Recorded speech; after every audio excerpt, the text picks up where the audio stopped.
어느 날 갑자기 다리가 약해지거나 떨리거나 감각이 없어진다면 절대 무시하지 마세요. 곧 다가올 뇌졸중의 징후일 수도 있습니다. 만약 당신이 다음 뇌졸중 피해자가 되고 싶지 않다면 이 영상 끝까지 꼭 보세요.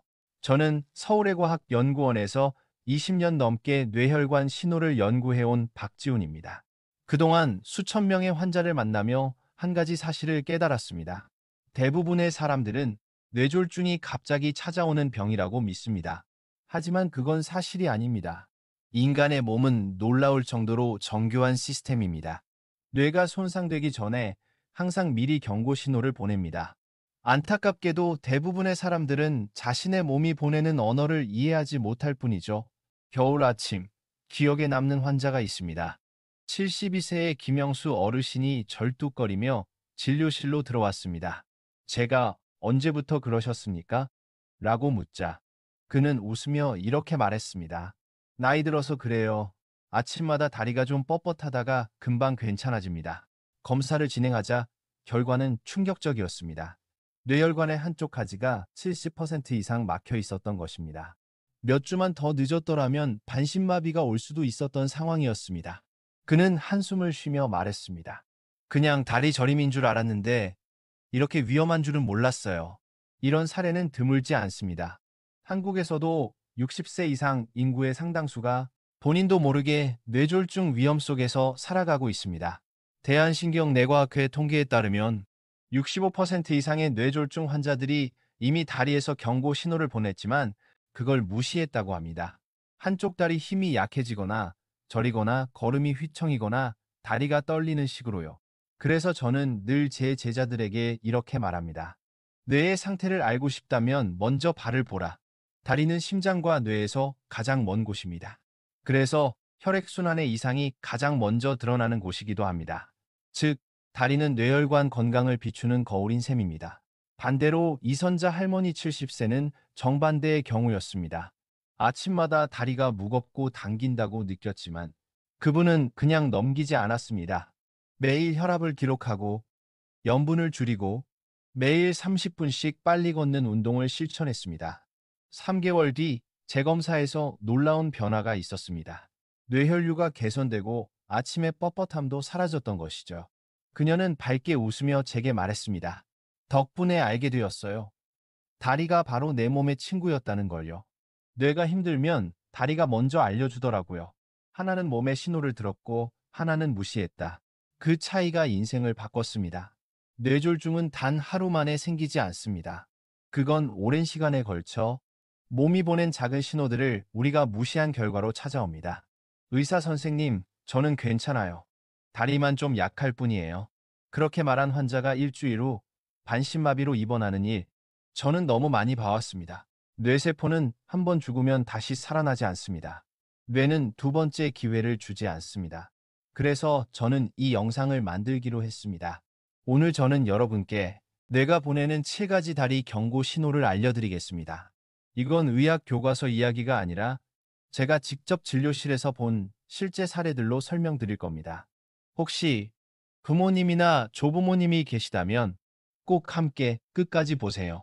단 한 가지 신호만 알아도 그분의 삶을 완전히 바꿀 수 있습니다. 이 영상을 들어주셔서 감사합니다. 이 내용이 도움이 되셨다면 좋아요와 구독, 그리고 댓글로 1을 남겨주세요. 그러면 다음 영상에서 각 신호를 더 자세하고 쉽게 풀어드리겠습니다. 어느 봄날 아침 제 진료실 문이 열렸습니다. 가느다란 체구의 70살 남성이 약간 쑥스러운 표정으로 들어왔습니다. 손에는 털모자를 들고 있었고 걸음은 약간 절뚝거렸습니다. 제가 물었습니다. 어디가 불편하십니까? 그는 미소를 지으며 말했습니다. 별건 아니에요, 박지훈 선생님. 요즘 계단 오를 때 조금 힘들고 가끔 오른쪽 다리가 갑자기 힘이 빠집니다. 잠깐 쉬면 금방 괜찮아져요. 그 말을 듣는 순간 제 머릿속에는 경고등이 켜졌습니다. 왜냐하면 이런 한쪽 다리가 갑자기 힘이 빠졌다가 회복되는 현상은 일과성 허혈 발작, 즉 뇌졸중의 전조 신호이기 때문입니다. 뇌 속 혈관이 일시적으로 막히면 다리 움직임을 담당하는 부위로 가는 혈류가 끊깁니다. 그 순간 신경이 산소를 충분히 받지 못해 다리에 힘이 빠지거나 움직임이 느려집니다. 혈관이 스스로 다시 뚫리면 금방 나은 것처럼 느끼지만 이미 뇌는 손상을 입은 상태입니다. 저는 간단한 검사를 했습니다. 일어나서 눈을 감고 두 팔을 앞으로 뻗어보세요. 결과는 명확했습니다. 오른쪽 팔과 다리의 힘이 왼쪽보다 약했습니다. MRI 결과 역시 제 예상대로 뇌졸중 전 단계였습니다. 그 남성의 이름은 이정호육 19세, 평소 건강하던 분이었습니다. 다행히 조기에 발견되어 약물 치료와 생활습관 교정 후 6개월 만에 완전히 회복하셨습니다. 이런 사례는 드물지 않습니다. 대한신경내과학회의 자료에 따르면 뇌졸중 환자의 절반 이상이 발병 몇 주 전 한쪽 팔이나 다리의 힘이 약해지는 경험을 했다고 합니다. 하지만 대부분 피곤해서 그렇겠지 하며 넘겼죠. 그래서 저는 늘 강조합니다. 한쪽 다리에 갑자기 힘이 빠졌다면 단 몇 분만이라도 그건 노화가 아니라 응급신호입니다. 그 순간을 기록하세요. 언제, 어떤 상황에서, 얼마나 지속되었는지, 그리고 반복된다면 바로 병원으로 가야 합니다. 단 며칠의 지연이 완전한 회복과 평생의 마비를 가릅니다. 두 번째 신호는 발바닥의 저림 혹은 감각 저하입니다. 많은 분들이 허리 디스크인가 봐요 라고 생각하지만 뇌혈류 장애로 인한 저림은 완전히 다릅니다. 디스크로 인한 저림은 보통 양쪽에 나타나며 오래 앉거나 자세를 바꿀 때 심해집니다. 반면 뇌혈관 문제로 인한 저림은 한쪽만 그리고 자세와 상관없이 갑자기 나타납니다. 74세의 김미영 할머니가 그런 경우였습니다. 그녀는 담담하게 말했습니다. 왼발이 두꺼운 양말을 신은 것처럼 두네요. 지압도 하고 파스도 붙였는데 안 났네요. 그래도 안 아프니까 괜찮겠죠? 그 말을 듣는 순간 저는 알았습니다. 그건 뇌의 감각중추 부위에 혈류가 부족할 때 나타나는 전형적 증상이었습니다. 검사 결과 실제로 뇌 속 작은 혈관 하나가 60% 이상 좁아져 있었죠. 발견이 조금만 늦었더라면 작은 혈전 하나로도 혈관이 완전히 막혔을 겁니다.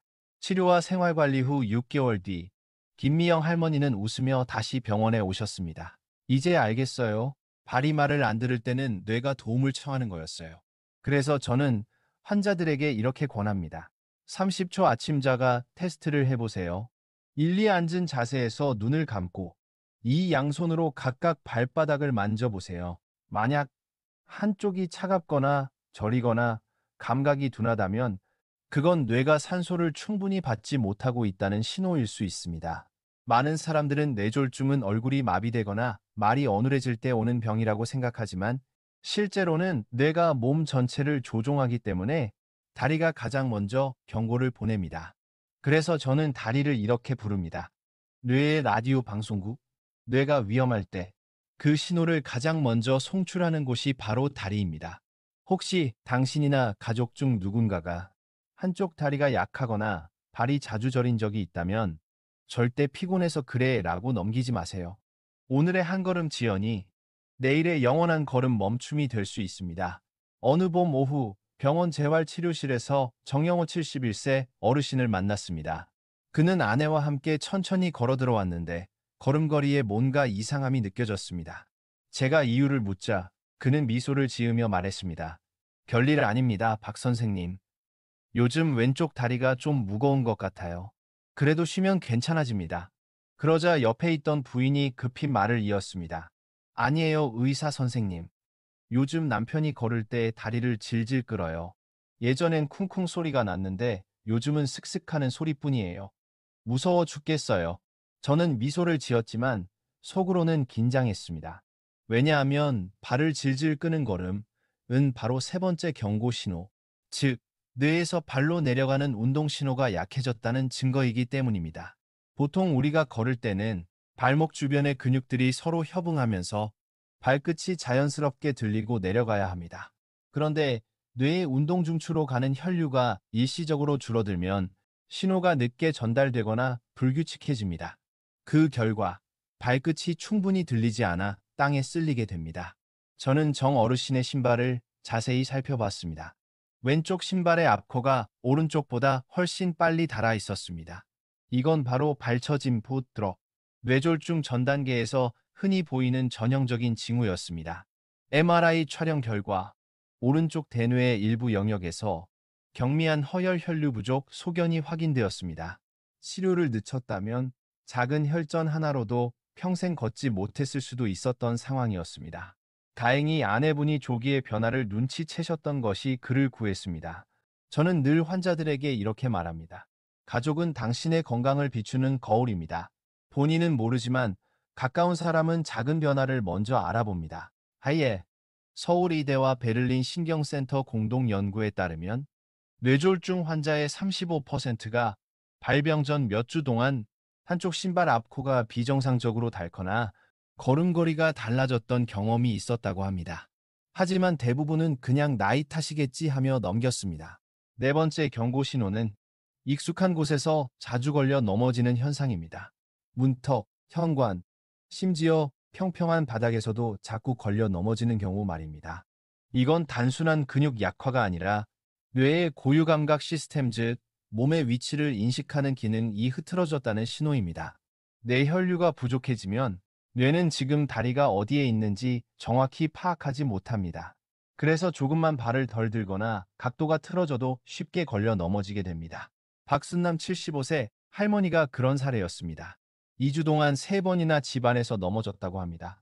가족들은 처음엔 근육이 약해졌겠지라며 대수롭지 않게 여겼습니다. 그러나 MRI 결과는 달랐습니다. 균형을 담당하는 손해의 혈류량이 눈에 띄게 감소해 있었던 겁니다. 몇 달간 치료와 재활운동을 병행한 후 다행히 상태는 많이 호전되었습니다. 그녀는 퇴원할 때 이렇게 말했습니다. 세 번째로 넘어지지 않았더라면 지금쯤 저는 아마 걷지도 못했을 거예요. 대한노인병학회의 통계에 따르면 70세 이상 노인의 낙상 중 약 20%는 근력 저하가 아니라 뇌혈류 장애 때문이라고 합니다.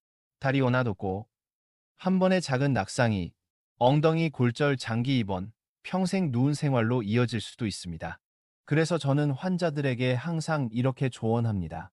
요즘 부쩍 걸음이 느려지거나 자주 걸려 넘어지신다면 그건 단순한 노화가 아니라 뇌가 산소가 부족하다고 신호를 보내는 겁니다.